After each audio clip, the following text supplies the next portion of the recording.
周三，北京2022年冬奥会火炬接力启动仪式举行。中共中央政治局常委、国务院副总理、第24届冬奥会工作领导小组组长韩正出席仪式，点燃北京2022年冬奥会火炬，并宣布火炬接力开始。而就在周三晚，冰壶比赛率先开打，中国冰壶队首秀混双智缘组合取得开门红。中国代表团在我身后的冰立方完成冬奥会首秀。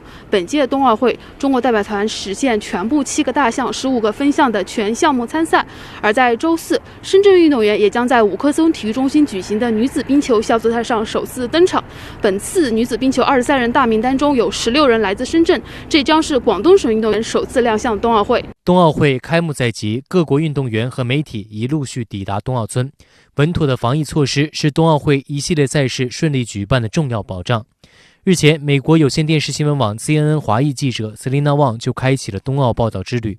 她通过镜头和文字记录下了从飞机落地到进入酒店，在闭环里层层把关的严谨防疫程序。I just had a nose and a throat PCR test. Finally on my way to the hotel on this special bus that's just for transporting Olympic participants. Technology takes the place of many lost interactions. Here at the media center, a robot serves our food. And there's a robot bartender mixing and serving our drinks. CNN 记者形容，为了防止新冠疫情的传播，北京冬奥防疫泡泡堪称疫情爆发以来最雄心勃勃的尝试。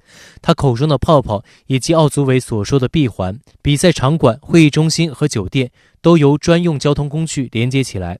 在整个比赛过程中，泡泡里的每个人每天都要接受核酸检测，活动范围也被严格限制在酒店和奥运场馆内。北京冬奥会即将拉开帷幕，为了确保这一体育盛事顺利举行，中国付出了巨大努力。不过，西方一些政客和媒体仍不放弃将体育政治化的想法，对北京冬奥进行恶意抹黑，给中国的防疫政策泼脏水。针对这些杂音，澳门邮报德国版社长夏礼贤周三接受深圳卫视专访时表示，奥运会绝不能被政治化，各国应该超越不同的政治观点和制度，努力实现全球团结。夏礼贤还以澳门的成功防疫为观察窗口，表达了对北京举行一场安全的体育盛会的信心。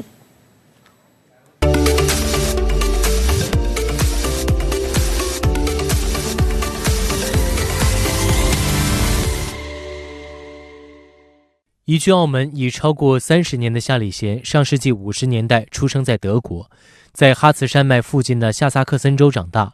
夏礼贤告诉深圳卫视记者，每年冬天练习雪橇的经历让他对冬季奥运会一直充满兴趣。而德国是冰雪赛事的佼佼者，曾在4年前的平昌冬奥会上取得了奖牌榜第2名的成绩。今年包括德国雪车名将弗里德里希在内的148名德国运动员出征北京冬奥会，让夏礼贤格外期待。上周，他以北京2020年冬奥会一场团结安全的盛会为题，撰文表达了对北京冬奥会的期待和信心。北京冬奥会期间，中国需要在短时间内接收大批海外来客。为防止疫情扩散，保证赛事安全，中国创建了一个被称为防疫泡泡的闭环管理系统。所有工作人员和各国运动员都被要求接种了至少2剂疫苗。进入这个泡泡体系之后，每人每天都要接受核酸检测。I don't understand why people complain about it. I know it's a very strict measure. I don't know really how it works. Of course, I haven't been there. Like in Macau, Macau has actually the same pandemic prevention approach like mainland China, which is what you call dynamic zero. Since the beginning, we have only 79 cases, which is very few, right? And nobody died in Macau. Macau has the highest population density in the world, 680,000 people on 33 square kilometers, and we have long quarantine arrangements. And everybody is wearing face masks since the very beginning. And I think that has kept us safe. Look at what happened in the West, where they always change their prevention measures. I think the zero COVID approach has so far been the most successful one. 而针对一些西方国家仍试图将北京冬奥会政治化，少部分西方媒体也打配合进行无端的负面报道。夏礼贤认为，根本原因就是他们对中国缺乏了解，因此当中国在社会发展、经济进步、减轻贫困方面做出成绩而崛起的时候，这些国家就会产生敌意。the most silly thing was what the U.S. administration called the diplomatic boycott, right? But I think China doesn't care too much about it. I think I think about 10 countries have joined them. In the United Nations, you have 193 countries, like 5%. The French president, Francois Macron, called it insignificant. I mean, it's a flop. Well, we know sports played an important role in the normalization of U.S.-China relations, but why the current U.S. administration tries to disrupt Beijing Winter Olympics? I think it goes back to Trump, and then they got off rail, possibly for economic reasons also. Maybe again, the U.S. thinks China poses a threat to them, and maybe that has created some anxiety among some Americans. I mean, there are all types of political considerations behind and the China threat theory, and then Trump sort of blew it out of proportion. And surprisingly to me, Biden so far is continuing on this track. I would have hoped that he would have changed. The world needs a space that is free of politics. Sometimes. And that, for instance, is sports. I mean, people come together from different social systems, from different cultures, languages. So I think being able to organize the Beijing Olympics during COVID-19, especially during the Omicron variant, it's a great thing to do. I think everybody should really come together. 来关注中美关系方面的消息。一日，美国总统拜登、副总统哈里斯分别通过社交媒体表达对农历新年的祝福。与此同时，美国并未放弃对华施压。美国贸易代表戴奇在出席华盛顿国际贸易协会的一个线上论坛时声称，中美贸易关系目前正处于困难阶段，我们掌握所有工具。当地时间2月1号，也是中国农历大年初一这天，美国总统拜登在推特发文庆祝农历新年。拜登说，此前一天他就跟夫人吉尔以及白宫工作人员一起庆祝了农历新年。他说，我们向所有过节的人致以最热烈的问候，并祝你们在新的一年里平安、繁荣、健康。推文中，拜登还附上一张与白宫工作人员的合影。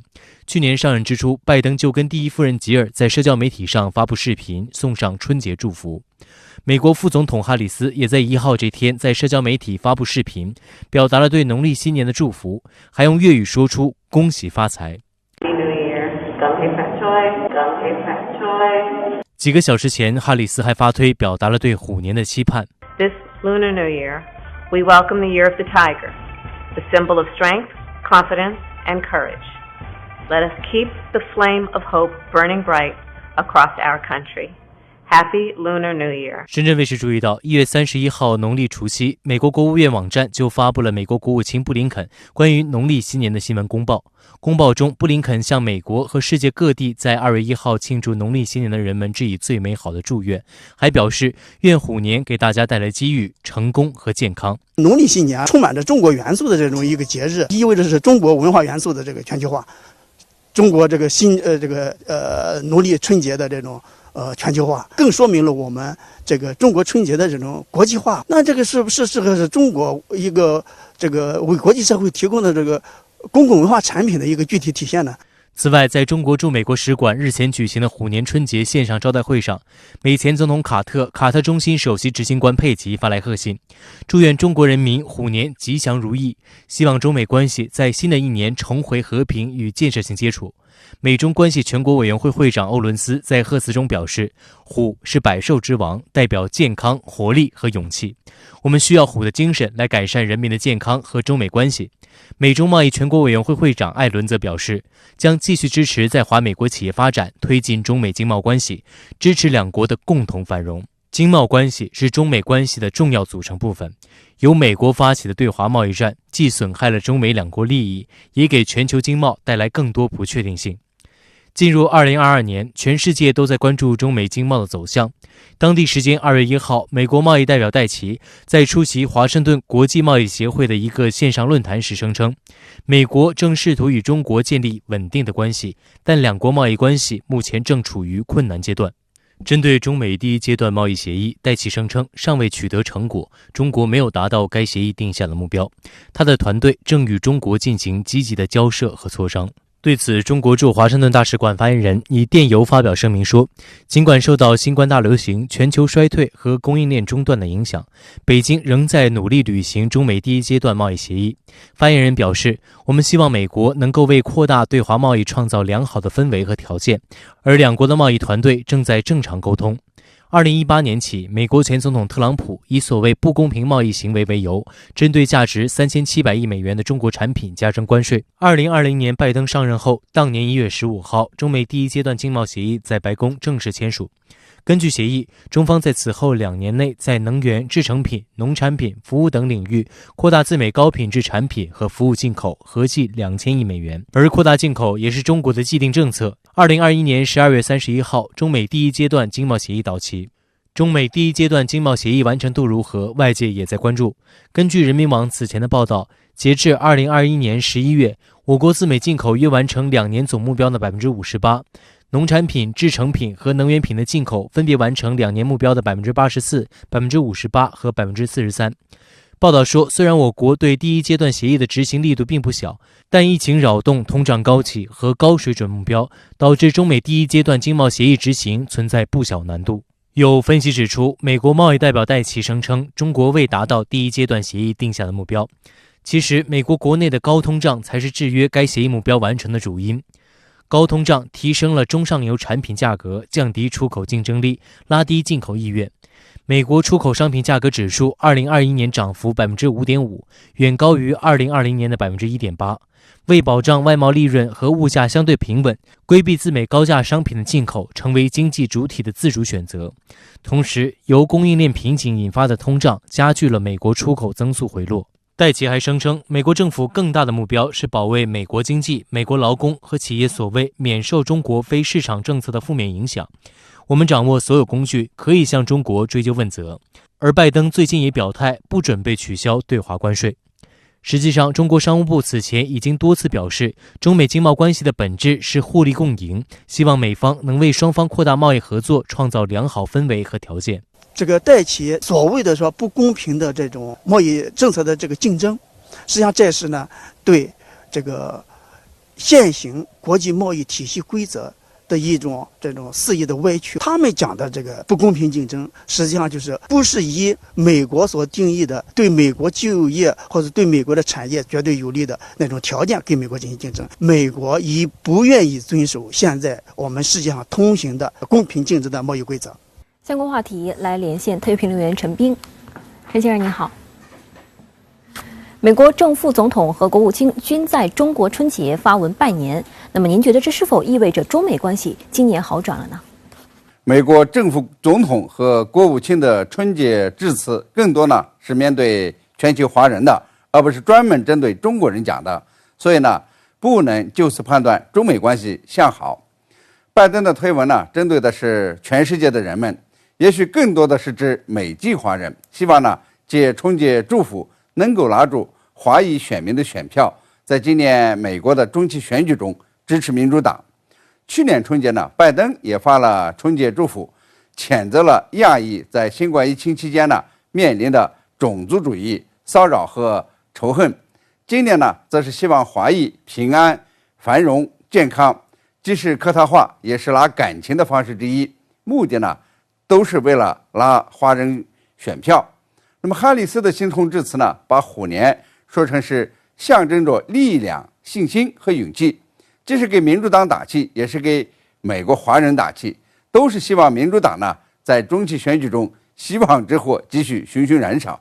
这个春节呢，不过是一个契机而已。至于说布林肯的新闻公报，也是借中国春节的吉祥意味啊，希望所有国家和人民和美国站在一起。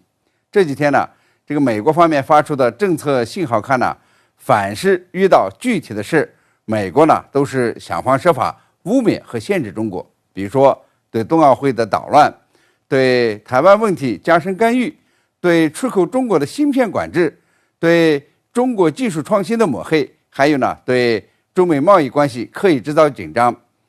所以今年中美关系会呈现多变、不确定和复杂的特征，不排除呢会出现更紧张的态势。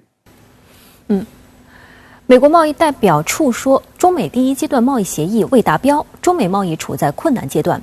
那么您觉得这意味着什么？中美的贸易关系今后将如何演进呢？美国贸易代表处说的第一阶段没有达标，主要呢是指中国购买美国货没有达标。原来说呢是在2021年的年底前，中国要购买2000亿美元的这个美国商品，但是没有完成。这呢是美国的说法。一个重要的因素呢是新冠疫情呢在全球爆发，对经济的影响极大，市场供需都发生了很大的变化。因此呢，按照疫情前的协议来算疫情中的账就很难办。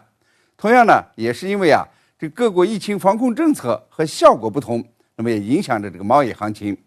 因为中国的疫情防控得力，制造业呢受到的影响比较小，那么在产品出口上就表现的呢好于这个很多的国家。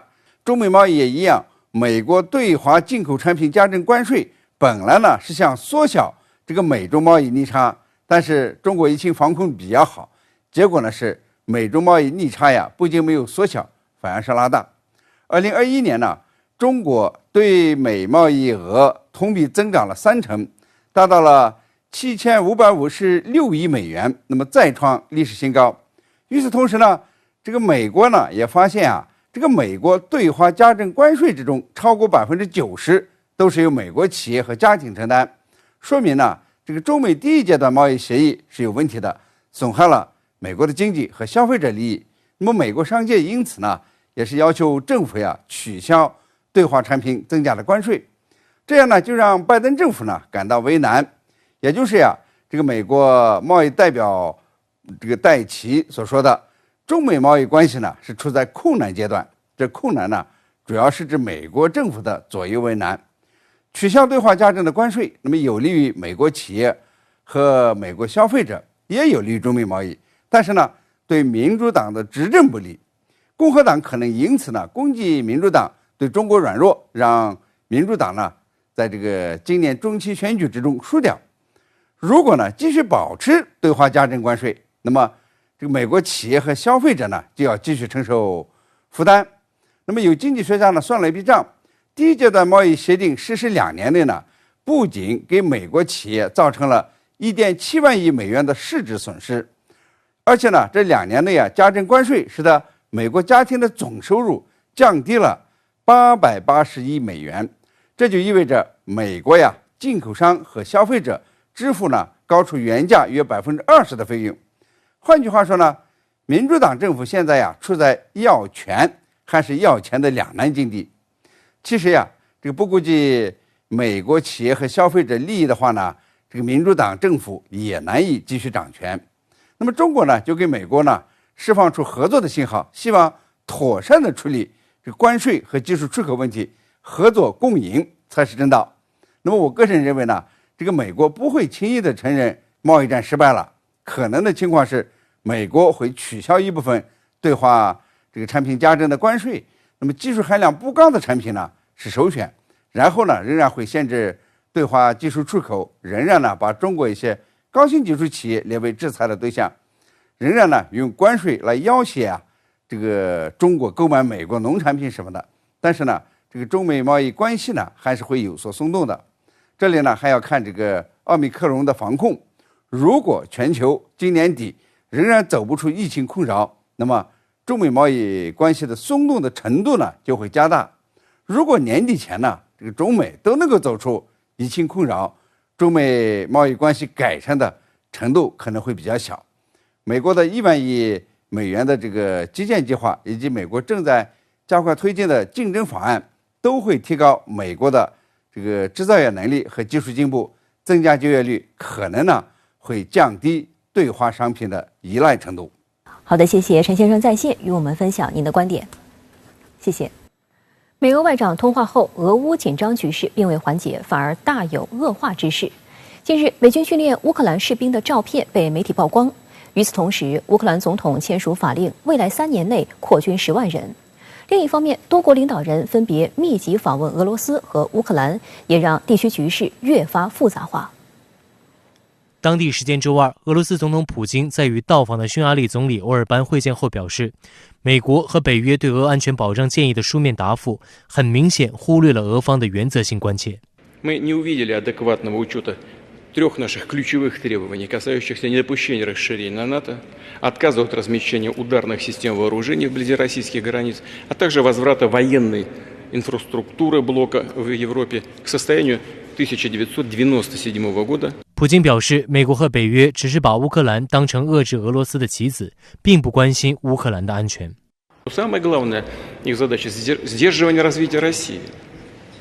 Вот в чем дело. В этом смысле сама Украина это просто инструмент достижения этой цели. Это можно сделать разными путями, втянув нас в какой-то вооруженный конфликт. 普京强调，俄罗斯希望避免局势升级，并愿意为此继续磋商，但必须保障包括俄罗斯在内的所有各方安全。匈牙利总理欧尔班则表示，没有一个欧洲领导人希望在该地区发生战争。欧尔班是乌克兰危机升级以来首位与普京面对面会谈的欧盟领导人。在此行之前，匈牙利国内反对派领导人联合呼吁欧尔班取消这次访问，指其违背国家利益。乌克兰方面，同一天，总统泽连斯基则分别会见了英国首相和波兰总理，其中英方将向乌方提供8800万英镑，约合7.6亿元人民币的金融援助，而波兰将帮助乌克兰提供天然气和武器供应，以及人道主义和经济援助。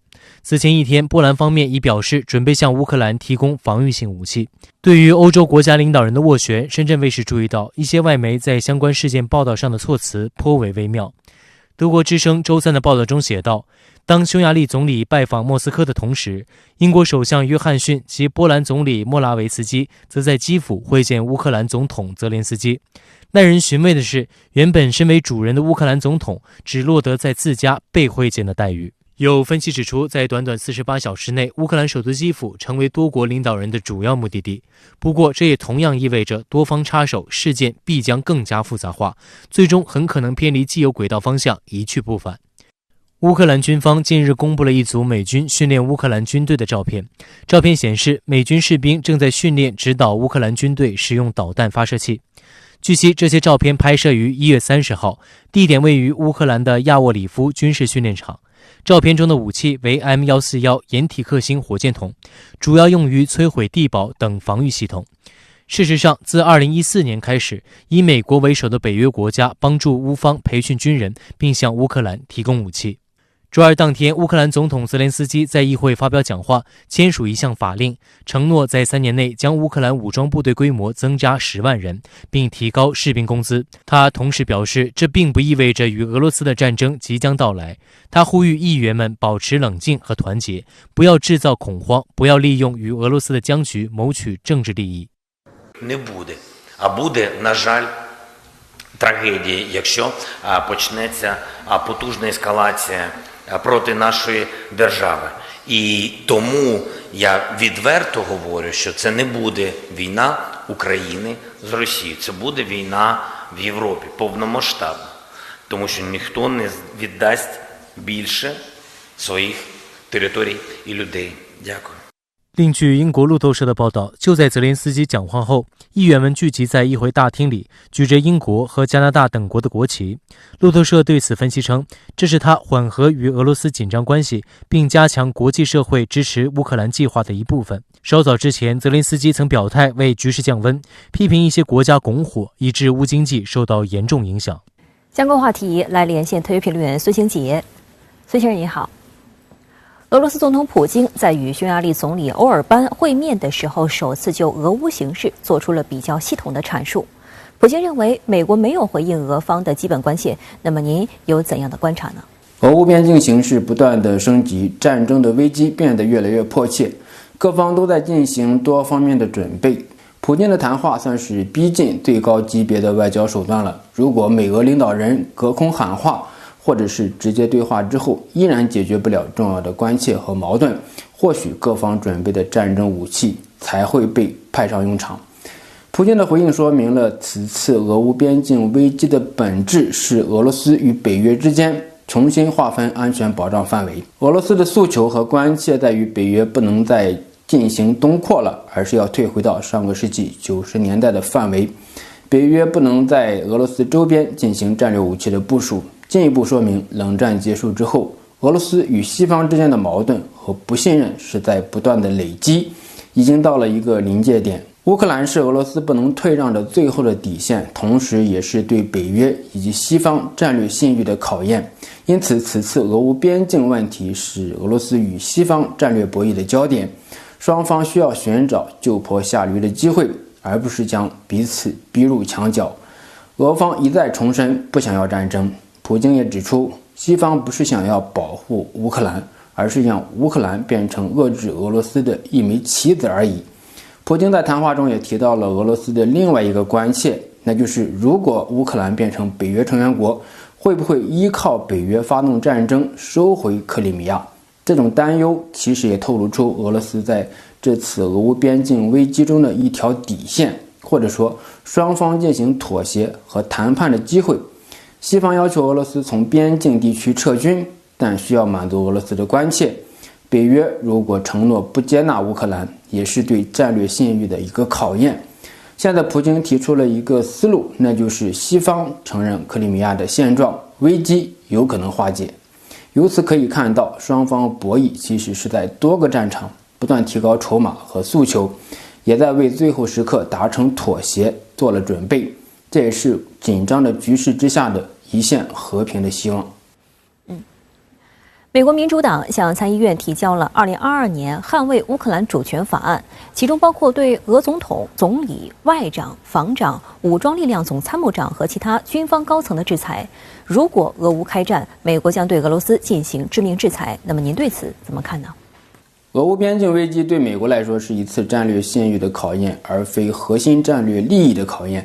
从美国的全球战略布局来说，乌克兰不是美国的核心战略利益所在，尤其是在美国政府从阿富汗撤军，美国的战略部署也从欧洲、中东向亚太调整，从欧亚大陆回到海洋上，这是美国这一轮战略调整的本质。从欧洲和俄罗斯的互动历史来看，乌克兰也并非欧洲的核心战略利益，北约和欧盟都存在过度扩张的问题。一旦俄乌发生战争，美国和北约能够直接介入吗？到目前来看，应该是不会。在历史上曾经发生过克里米亚战争，但现在的历史学家都认为这场战争既没有必要，也没有用处。在历史经验之下，英美都不太可能重蹈覆辙了。在这样的背景之下，经济制裁或者极限制裁就成为美国和西方国家的首选了。现在的制裁有两个方面，一方面是北溪2号天然气管道，德国以及欧盟的态度是，如果一旦发生俄乌战争，北溪2号就要停下来。美国呢，也为欧盟在中东地区寻找替代性的天然气来源，以增强制裁的可信性。另一方面就是对俄罗斯总统普京本人的制裁，与俄罗斯政府有关的企业巨头也将在制裁的范围之内，伤害性不小，侮辱性更大。俄方做出的激烈的外交表态，也表明俄罗斯是在乎美方的制裁的。美国和俄罗斯都在自己擅长的领域进行发力，美国是经济、金融，包括支付系统，将俄罗斯从全球的经济金融系统中踢出去，而俄罗斯以军事手段进行战略威慑。在克里米亚、白俄罗斯和哈萨克斯坦之后，俄军的行动能力得到了检验，以军事介入实现国家利益变得可行。美国的致命制裁与俄罗斯的军事威慑之间，就是一场掰手腕的游戏，双方近乎于亮出底牌了，就看谁先眨眼了。我想现在双方都在为一个事情而努力，那就是找到一个体面的方式退出这场极度危险的游戏。好的，谢谢孙先生在线与我们分享您的观点，谢谢。